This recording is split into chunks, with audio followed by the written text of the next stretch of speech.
Bem-vindos ao Grupo Marcos. Estamos no programa Nova Geração 210, Imaginação e Descobertas dentro do Sonho.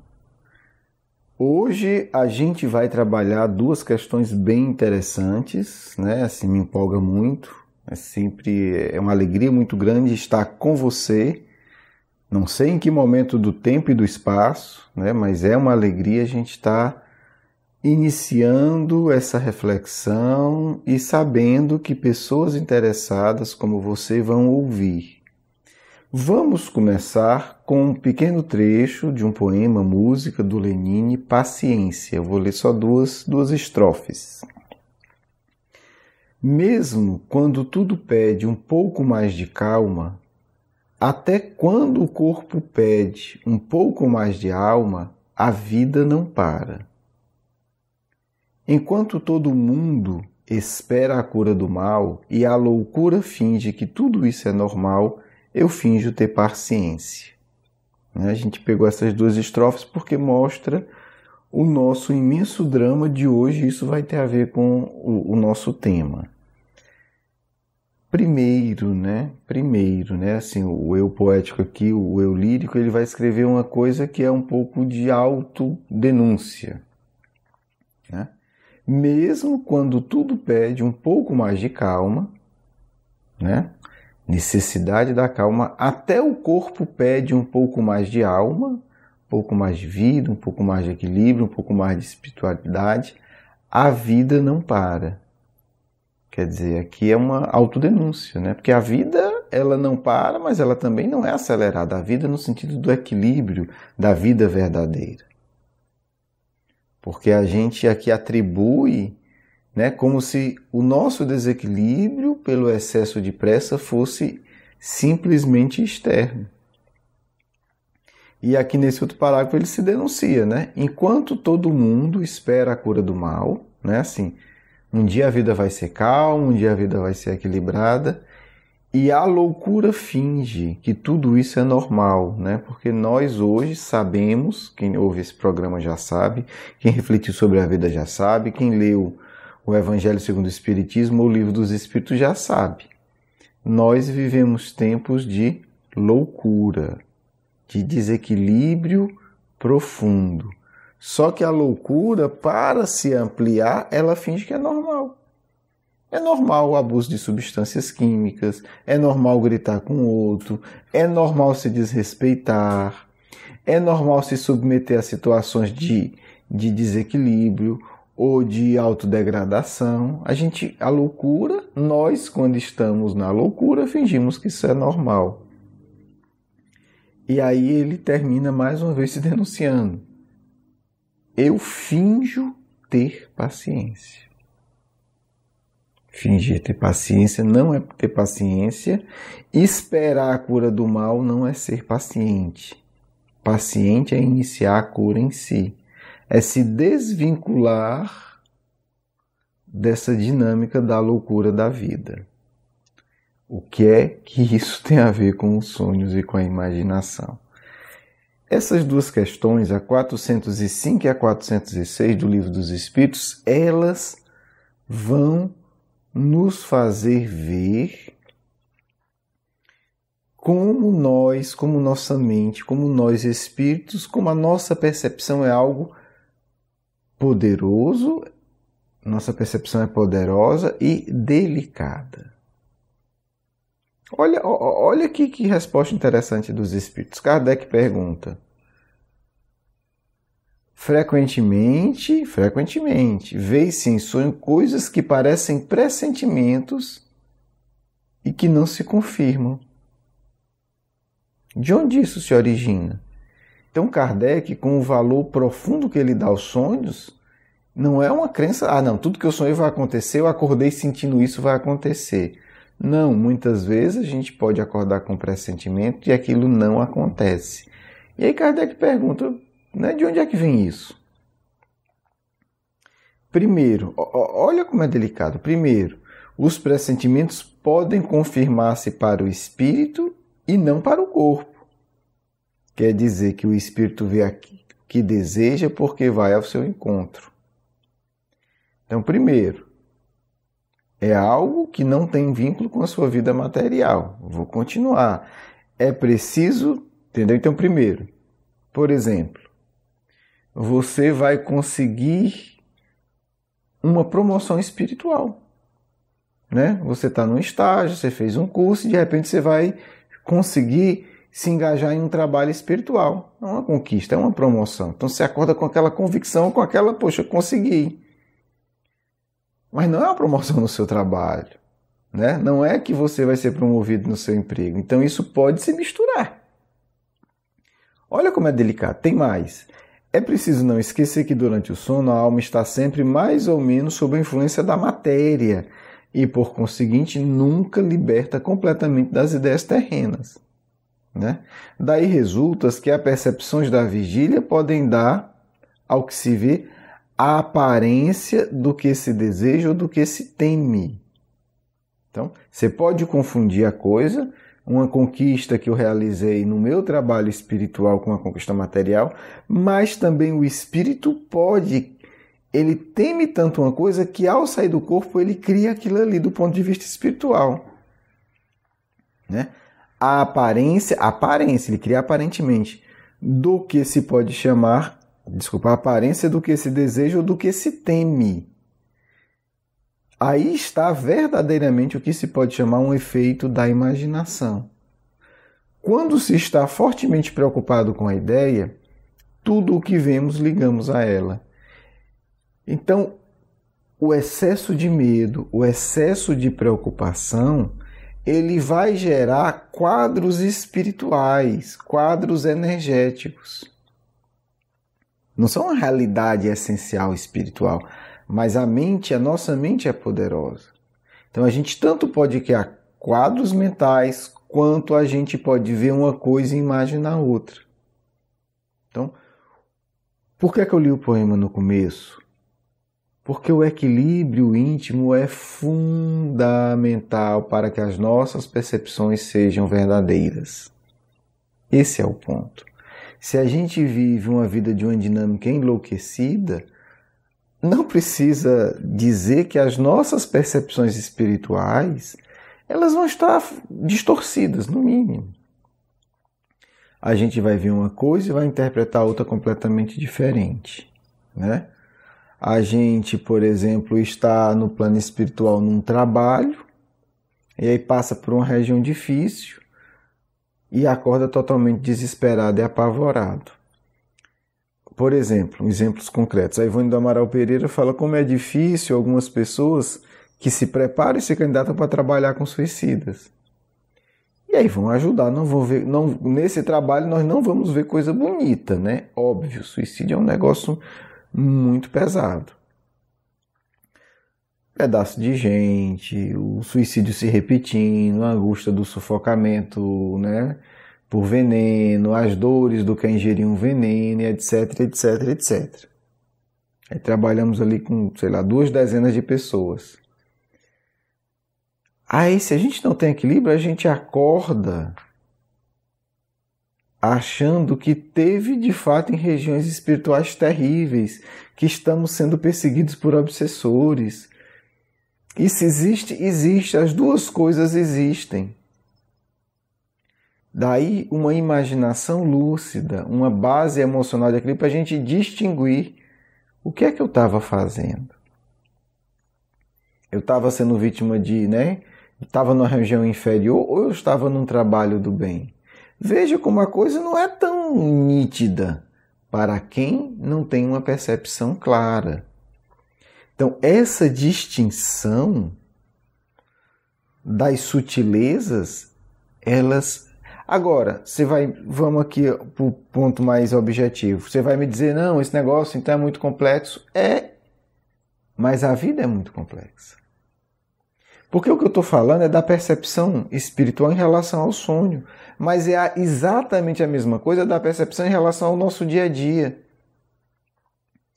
Pessoas confusas, elas confundem tudo, né?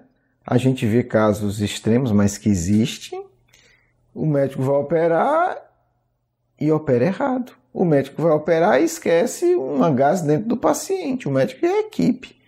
Quer dizer, estamos falando de um grupo ali que está totalmente confuso. A percepção deles está danificada. Então é a mesma coisa. Quer dizer, esse médico, esse enfermeiro que esquece um agasalho dentro do paciente, quando vai compreender um sonho, também é a confusão só. Então nós estamos falando de um exemplo do sonho, mas isso significa tudo que se percebe na vida. Às vezes os pais confusos tornam a mente da criança confusa, porque o pai e a mãe não percebem bem quando a criança está realmente sofrendo, quando ela está fazendo aquilo ali para enganar por malícia. Então gera um sistema de recompensa e punição totalmente desfocado. Porque não tem a percepção, a capacidade de avaliar qual é a linguagem do filho.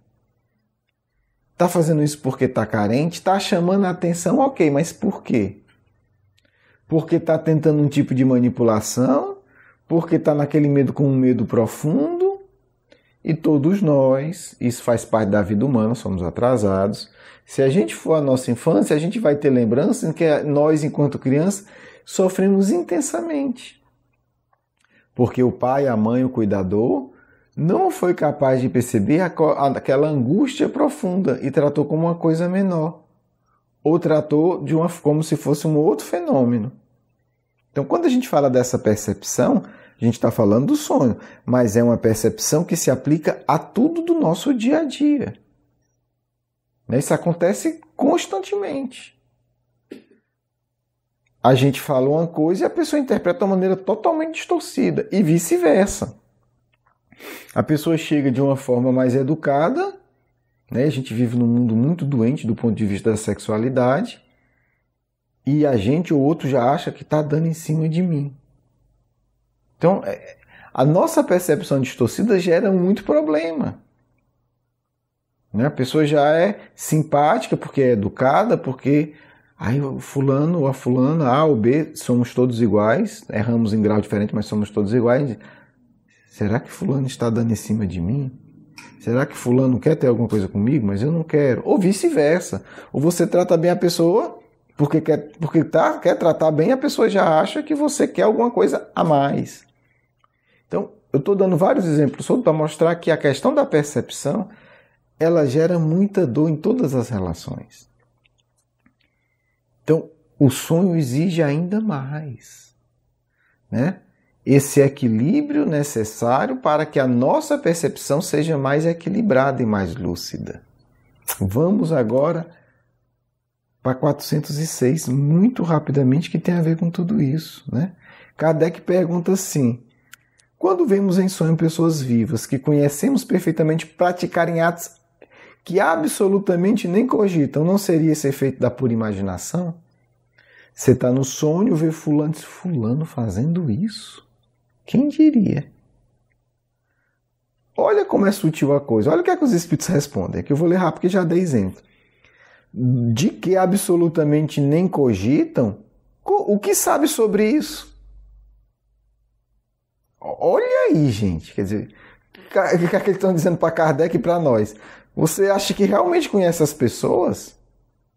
Não é porque aquela pessoa é educada, polida, ela é isso? Pode ser que seja. Pode ser que ela seja outra coisa. Pode ser que ela seja uma fingida. Pode ser que ela seja uma cínica. Pode ser que ela finja equilíbrio e honestidade, quando na verdade tem um monstro ali, um satânico. Pode ser que ela finja irreverência, até um certo desinteresse. Ou pode ser que ela aparente para você ser uma pessoa dispersa, mas ali pode estar um espírito abnegado e tranquilo. Né? Então, não é fácil perceber quem é o outro. E aí ele vai explicar outros motivos. Seus espíritos podem vir visitar o teu, como o teu pode vir visitar o dela. E nem sempre sabes o que pensam. Né? Então, você pode encontrar esses espíritos e você não sabe. Outra questão, e aliás, também, além disso, olha como é interessante. Atribuís a pessoas que conheceis e de acordo com os vossos desejos o que aconteceu ou o que acontece em outras existências. Olha que interessante, eu encontro alguém. De repente aquela pessoa é outra no plano espiritual. Isso acontece muito. Principalmente com quem é metido a santo. Os santinhos são os mais monstruosos quando saem do corpo. Tenham cuidado com isso. Os bonzinhos são os mais perigosos. Aqueles, enfim, que têm todos os trejeitos de espírito evoluído. Muito cuidado. Mas também eu encontro alguém, tem toda a questão da imaginação e tem toda a questão de que eu encontro fulano, está relativamente bem. Mas a lembrança mais profunda que eu tenho dele é que ele me matou na vida passada. É que ele me traiu, é que ele roubou o que eu tinha. Então, quando eu volto, a minha lembrança daquele encontro ainda está profundamente marcado com aquela lembrança da vida passada que eu ainda não equilibrei. Olha como a nossa mente, olha como a nossa percepção tem vários fatores de influência. Vários. Por isso, gente, qualquer escola espiritual antiga, qualquer prática espiritual séria de hoje, não tem como abdicar de uma base, vida moralmente equilibrada. Porque você buscando todo o equilíbrio, é difícil lidar com tudo isso. Imagina uma vida tresloucada, uma vida excessivamente agitada, uma vida que o dia começa e termina e você não sabe o que aconteceu, que você não sabe o que é, uma hora que é uma confusão. Quer dizer, como é que vivendo assim a gente vai ter algum mínimo de percepção lúcida? Não vai. Desencarna e continua confuso, demora 100 anos no meio da confusão para entender que desencarnou. Está acontecendo isso todo dia. E tu vive uma vida deslocada, desencarna, passa 15 anos para se dar conta que tem algo diferente. Isso não é brincadeira não, isso acontece todo dia. A dinâmica da angústia, da fuga de si mesmo é algo tão profundo que o sujeito morre e não sabe. E continua, naquela loucura imensa. E o pior, continua não, porque quando desencarna acelera 100 vezes. Psiquicamente, há uma aceleração que o indivíduo, depois que ele sabe que desencarnou de 10, 15 anos, ele passa mais 10, 20 para conseguir parar intimamente, porque ele não consegue. Isso existe. Basta você se observar depois de um dia excessivamente agitado se você consegue parar. É a mesma realidade. Então, amigos e amigas, eu acho que assim, a ideia é trazer como a nossa percepção é algo delicado, como nós precisamos tratar com carinho o nosso ser. Não caiamos na ideia da loucura, que isso é normal. Uma vida acelerada, uma vida de brigas, uma vida sempre que a gente não... Se você não consegue parar 5 minutos com calma, você já está no ritmo da loucura. Dá para reverter, mas tem que ser logo. Comece parando 5 minutos por dia, que se você não conseguir, não há desculpa, não há filho, não há trabalho, não há atividade espiritual que justifique. Porque o corpo não se sustenta equilibradamente sem isso. Jesus acordava cedo e ia ver o nascer do sol. Ele é simplesmente o responsável por bilhões de espíritos. Você imagina o tanto de problema que ele tem que lidar. E ele tinha tempo. Então, se você não é mais ocupado que Jesus, se você não tem mais responsabilidade do que o Cristo, eu e você não temos desculpa. Um grande abraço, um beijo no coração. Vamos à nossa segunda parte.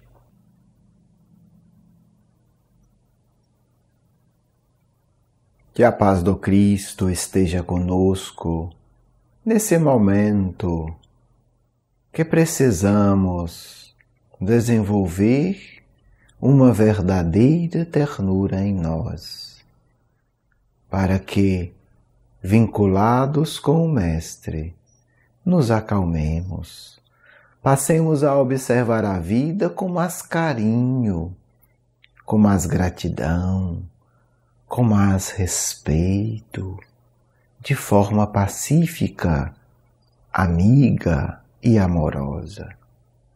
Meus filhos, o que vocês aprendem são verdades espirituais que vos acompanharão sempre, porque são verdades basilares. Não ignorem isso. Não é algo curioso. Não é algo apenas interessante. São verdades que vocês devem aplicar em vocês, porque elas guiarão vocês ao longo dos milênios.